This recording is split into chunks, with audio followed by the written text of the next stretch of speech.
Hello. It's about the bricks. You know about the bricks being preserved. She wants to talk a little about that.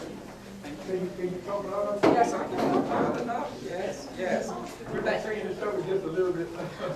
Well, I appreciate Elder Johnson for, you have to check Randall.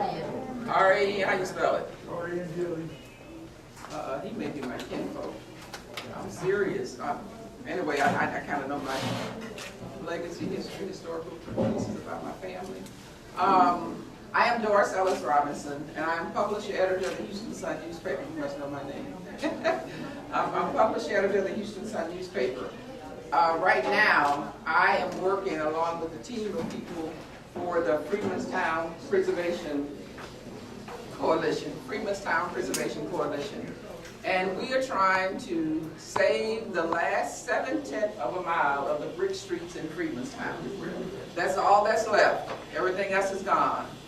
And I got a call on Juneteenth, and I didn't accept the call because I was out trying to work on Emancipation Park, because I'm the president of that group that's trying to revitalize it.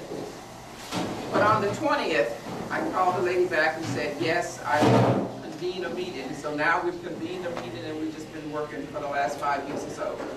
On June 11th, the city of Houston revoked its plan as to how it was going to preserve Freedmenstown and those bricks.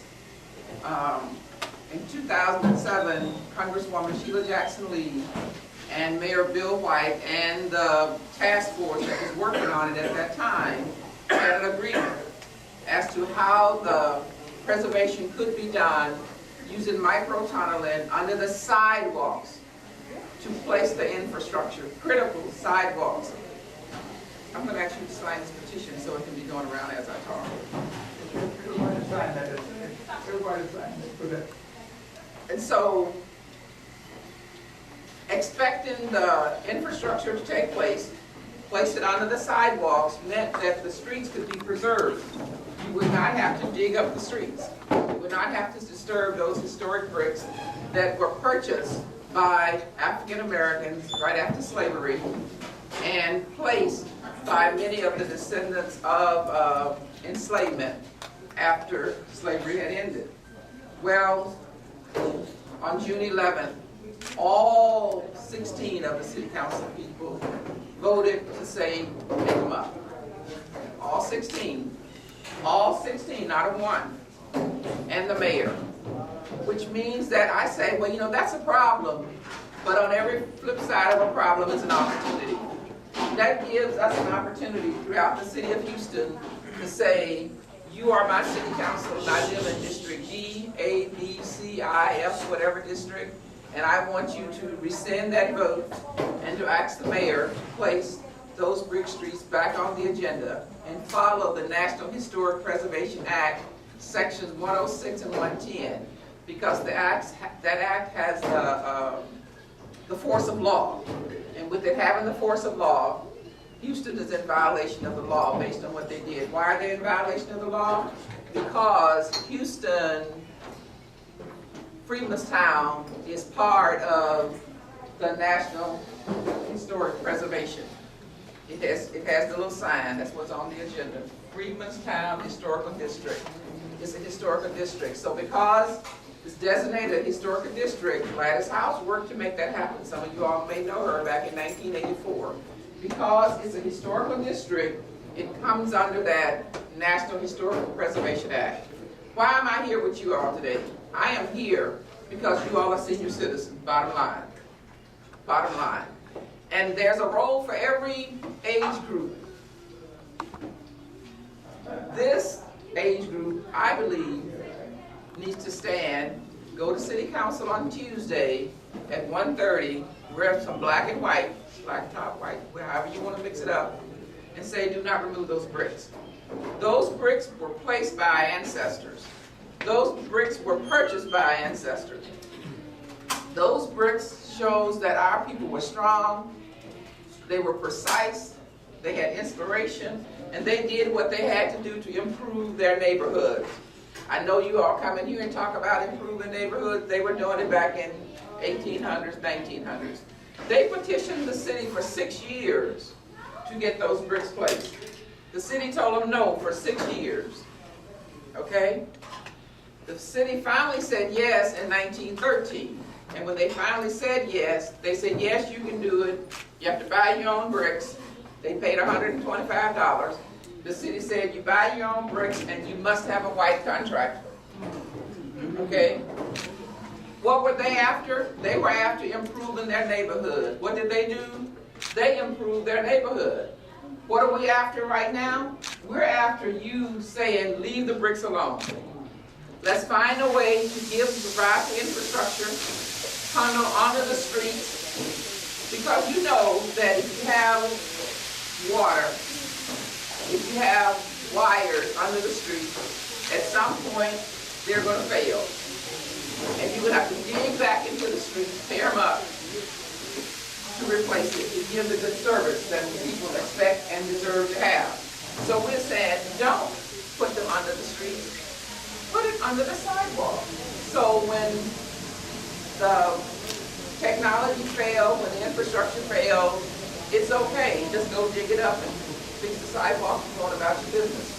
It can be done, but we need your help to get the will of the people to make it done.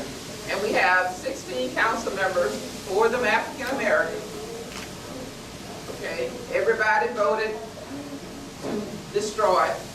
And now we're asking you to help them make a new decision. So we want you to help them say, put it back on the table, rescind the decision that was made, put the idea, put the issue back on the table so we can follow the law. Now why is it a problem to follow the law? Congresswoman Sheila Jackson Lee had worked with Mayor White and the task force to get the money to do a plan so they could learn to put it under the sidewalk, to put that infrastructure under the sidewalk. That money was taken from federal money. Our tax dollars went to the federal and back to us. Once they used federal money, the National Historic Preservation Act was enforced, and also the National Environmental Protection Act was enforced. And they have violated those. How did they violate them? Because they didn't talk to the community when they were making their decision. And after the Civil Rights Movement, the laws that were made stressed public participation. When you start looking at legal rights in America, they discussed public participation. They had to hear from some minds who were involved. They didn't do that when they made that decision on June 11th. They made a decision on their own, and then lo and behold, we've shown up, and they let the contract, and we're saying, do not start digging. You need to bring it back to the table. I say to you that we need elders, and it reminded me when I was talking this morning to the group over at Hobby House. We need the elders because I remember when I was a teenager, back in the great state of Mississippi, Dr. Martin Luther King was going to come through town. The citizens, the activists, the advocates of freedom in 1963 asked that the elders go and lead the march, because the elders who had lived would put on their suits and their ties and go and lead the march to face the dogs, the water, and whatever billy club those white folks were going to put on them.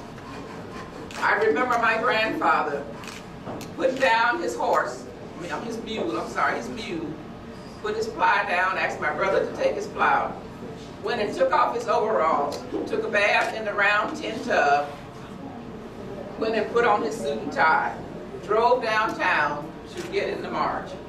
He said that he was getting in the march because he was doing it for us, his grandchildren. He was doing it for me. He said that if you can do something, I expect you to do something in your life. And because of that, I want to go and march so that one day you can do something. And he also said that, I said Papa was a joker, because he said that if you do something, when you do something, I'm going to turn over in my grave. And I always make the joke now that he's probably just laying up straight. He ain't turned over yet. But we need the elders to do something. We can't do it. You are closer to the time when those bricks were laid. My 92-year-old Mr. Elder Randall, we are trying to find 100-year-old people also to get them down there. Because I think our city council must realize the importance of the work of those freedmen. Because they had courage, they had knowledge, they had skills, they had perseverance. And they kept working. They didn't mind that the city told them for 6 years that they weren't going to do it. They kept going. And they connected with Tuskegee University to get their Booker T. Washington skill. Booker T. believed that if you needed something, you can build it, you can make it. Their team came through here, helped our team here. Then it went on up to Houston-Tillotson and built that administration building, which still stands today. That shows that our people can do something. So what we want is that when your great-grandchildren come along, they can go down there at Andrews and Wilson and touch the bricks with the durable distinction that our ancestors laid. We need you. We need the senior citizens. We've got to have you because you're doing it for the unborn of your, they're going to look like you. They need to know that grandma and grandpa went down there, that they stood up. Because if they live long enough to ask the question, they're going to ask, Grandpa, did you help? Grandma, did you help? They're going to ask, you know they will. And your answer needs to be yes. I was there, baby. I went down and I sat and I talked and I wore my black and white to let the city know that they could not take this last 7/10 of a mile of what our ancestors has accomplished. And that's why I'm here today. And I thank Elder Randall for allowing me to take time in your agenda. I thank you for listening. I have the petition going around, and if you have any questions, you can ask. Because if you wish to go and talk at City Council, raise your hand and let me know. I have a package. You can talk for 1 minute, 2 minutes, or 3 minutes. We'll teach you how to get on the agenda, or you can just come and sit. What's the date? The date is Tuesday next week at 1:30. We want you at City Hall. On Sunday, let me give you, since we're dealing with dates, I'm going to give you all the dates. Sunday at 6 p.m., we're going to have a ceremony at the Bricks at Wilson and Andrews, 6 p.m. 6 p.m. You can wear any color, come from church, whatever you want to do on that day. That's at 6 p.m. We're going to go to where those bricks are. So when your folk come to town, you can take them to the spot because we're going to have them there. Okay? On Monday at 7 p.m., we're going to go to Mount Pure Church. It's at 118 West Grade. That's 118 West Grade. That's at the church. That's for a town hall meeting. That's where we're inviting people throughout the city to come. We'll answer questions. We'll share what we've been doing over the last 5 weeks, and we'll ask you to come and be a part of that. What's the name of the church again? Mount Port, H-O-R, right. Pastor Smith. It's Pastor Smith, Samuel Smith. Samuel Smith's church on West Grade. I know what it is. And then on Tuesday, we're asking you to come to City Council. That's for 1:30. That's the public hearing. Anybody can talk on Tuesdays. Public hearing, 1:30. 1 minute or 3 minutes, you must call to get on the agenda. We want to preserve. Understand the word preserve. I used to love to eat preserve. My folk made it. Preserve means differently than restoration. The city is talking about restoration. If we're going to preserve this floor, we're going to leave it alone. We're just going to clean it and make it nice. But if we're going to restore, we can take it up with some black tile down here. You know, we are not talking about restoration. We're talking preserve. And they will try to trick you, ask you questions that they think you may not know the answer to. But you know the answer. You know the difference between preserve and restore. Then on Tuesday at 4 o'clock, I want to have a vigil.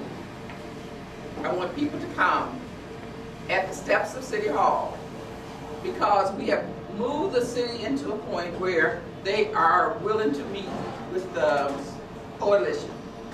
And at 5, we're supposed to go into that meeting. But I need you all there. I need your prayers on the front end. I need your participation. I need your diligence because I want you to know how important it is. And you already know, you're older than I am. You already know, I don't need to tell you. You know, You know because you've had far more experiences than I have in this life. And those experiences have given you the wisdom to know. And I know that you know. And we're going to go in and we're going to fight for restoration. We cannot just let them do anything they want to do. They've already taken everything they wanted to take in that area. They've taken it in disregard of it being a preserved area. And they just do anything they want to do. We've just been lying flat. We cannot lie flat for this last 7/10 of a mile. We've got to stand up and make it happen. Not for me and you, because we'll be gone soon, but for those children that will come up who will look like us. They need to know that mama, daddy, grandma, grandpa, great-grandma, grandpa was a part of the solution. And the solution is to leave something there for them to walk on, to touch, and to tell the story.